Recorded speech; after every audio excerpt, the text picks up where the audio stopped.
रात का अंधेरा गहराते ही मगध के राजमहल में सन्नाटा छा गया।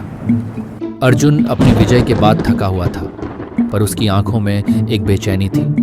उसे एहसास हो गया था कि यह जीत किसी बड़े युद्ध की शुरुआत भर है। महारानी वीरवती भी शांत चित्त बैठी थी, मानो उनकी आंखों में कोई छिपा हुआ रहस्य हो। तभी राजमहल में राजकुमारी मोहिनी का आगमन हुआ। मोहिनी मगध की राजकुमारी और अपने साहस व बुद्धिमत्ता के लिए विख्यात थी।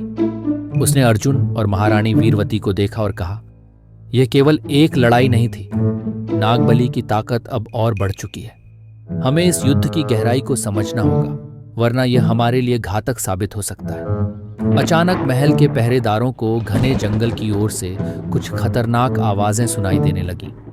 ये वही दिशा थी जहां से नागबली ने अपने सबसे शक्तिशाली योद्धाओं को भेजा था। ये योद्धा इंसान नहीं, बल्कि नागों जैसी अलौकिक शक्तियों से लैस थे। धरती पर सरकते हुए वे महल की दीवारों तक आ पहुंचे और उनके कदमों से धरती हिलने लगी। राजकुमारी मोहिनी ने तुरंत अर्जुन और महारानी वीरवती को सतर्क किया।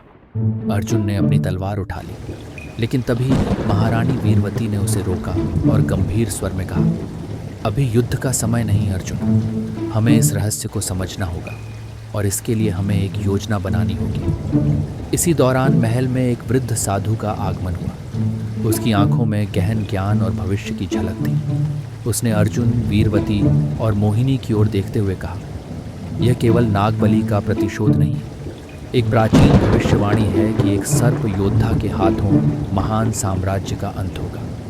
अर्जुन, तुम्हारे रास्ते में जो आ रहा है वह नागबली से कहीं अधिक खतरनाक है। अर्जुन, वीरवती और मोहिनी तीनों यह सुनकर स्तब्ध रह गए। इसी बीच महल के बाहर से चीखें और युद्ध का शोर सुनाई देने लगा। नाग योद्धाओं ने महल पर हमला कर दिया था। मोहिनी ने दृढ़ता से कहा, यह समय हमें एकजुट होकर लड़ने का है।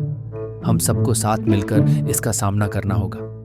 अर्जुन और मोहिनी ने अपनी तलवारें उठा ली और युद्ध भूमि की ओर बढ़ चले।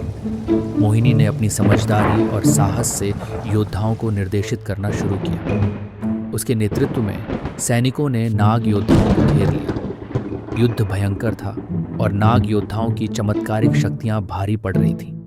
परंतु मोहिनी का साहस और अर्जुन का शौर्य मिलकर उन पर हावी हो रहा था। उसी समय साधु ने अर्जुन को एक संकेत दिया और कहा, इस प्राचीन शक्ति को पराजित करना है तो तुम्हें सत्य और न्याय की राह पर चलना होगा। छल और धूर्तता से यह शक्ति तुम्हें पराजित कर सकती है। अंत में मोहिनी, अर्जुन और वीरवती के सम्मिलित प्रयासों से नाग योद्धा परास्त हो गए। लेकिन अंतिम क्षणों में एक नाग योद्धा ने मोहिनी की ओर देखा और कहा, यह केवल शुरुआत है। नागबली ने उस शक्ति को जागृत कर दिया है जो इस पूरे साम्राज्य को भस्म कर सकती है। तुम जो भी करोगे उसका परिणाम भयावह होगा। कहानी यहीं खत्म होती है, परंतु सवाल अभी बाकी है। क्या वह प्राचीन शक्ति जाग चुकी है?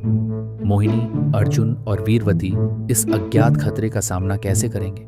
और क्या साधु उनकी मदद करेगा या उनकी परीक्षा लेगा? अगले एपिसोड में इन रहस्यों की परतें खुलेंगी। आगे की कहानी का रोमांच जानने के लिए देखते रहिए। अर्जुन बनावराज।